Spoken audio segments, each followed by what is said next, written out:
Let's take a look at the separation of powers and administrative law. The U.S. Constitution's separation of powers has a tremendous impact on federal and state administration. It divides authority over public agencies and administrators. Legislatures, the courts, as well as executives, are constitutionally mandated to play substantial roles in public administration.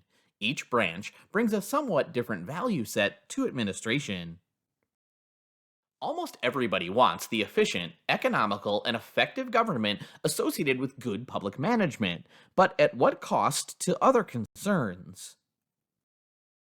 Legislatures write administrative law to promote representativeness, public participation, transparency, and fairness in public administration. These values are also widely shared by Americans. The same is true of the court's efforts to protect the integrity of constitutional structure and individual rights. Maximizing all of these values simultaneously is often impossible. One person's open, participatory public administration is another's delay and hurdle to achieving programmatic results. A judge's procedural due process is an executive's red tape, so on and so forth. Yet the separation of powers is not merely about executive, legislative, and judicial controls over public administration. It goes directly to the matter of what public administration should be. The U.S. Constitution's design for the separation of powers is extreme in its impact on federal administration. The main provisions were written at a time where no one could have possibly foreseen the development of the modern administrative state.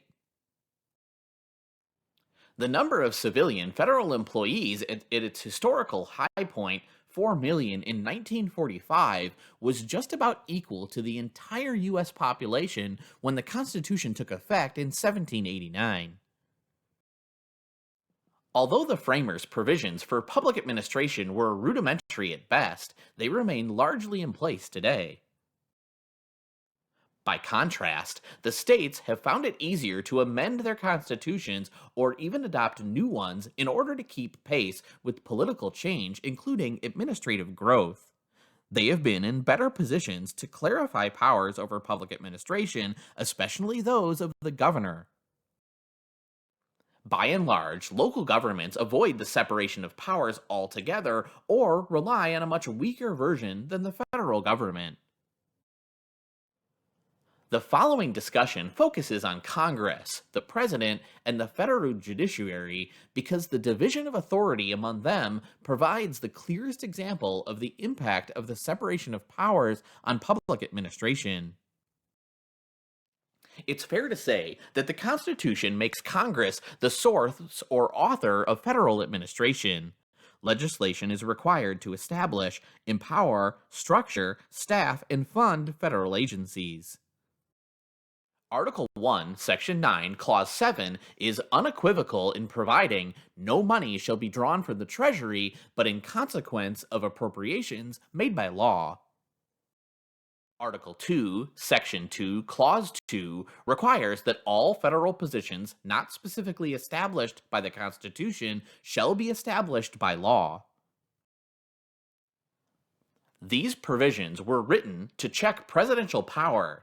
In absence of an appropriation statute, the president cannot constitutionally draw even a penny from the U.S. Treasury without delegated legislative authority. The president cannot create and legally empower a single administrative office. Some political scientists maintain that Congress, as a result of its constitutional authority and oversight activity, has gained dominance over federal agencies.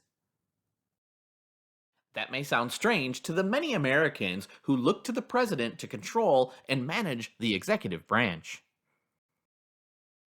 The Constitution's provisions regarding the scope of executive authority over federal administration are very general. Article 2, Section 1 vests the executive power in the president without specifying its content.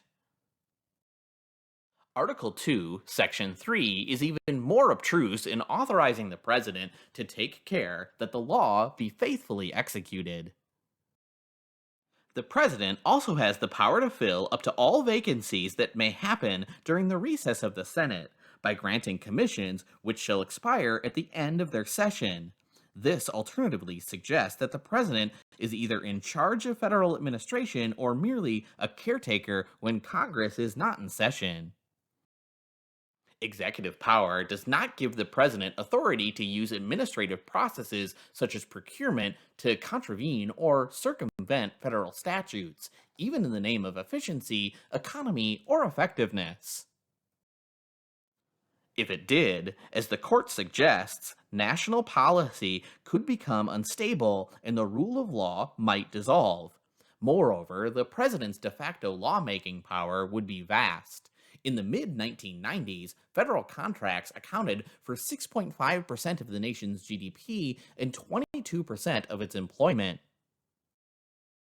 The judiciary is central to public administration and administrative law in the United States. At the federal level, and perhaps in many states, litigation is as normal rather than extraordinary of a feature of the administrative process. Individuals and other entities often sue agencies that regulate them, fail to satisfy requests under the Freedom of Information Act, or otherwise thought to be in violation of their constitutional rights.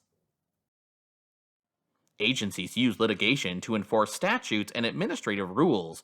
Perhaps to taxpayers' disbelief, sometimes federal agencies even sue each other.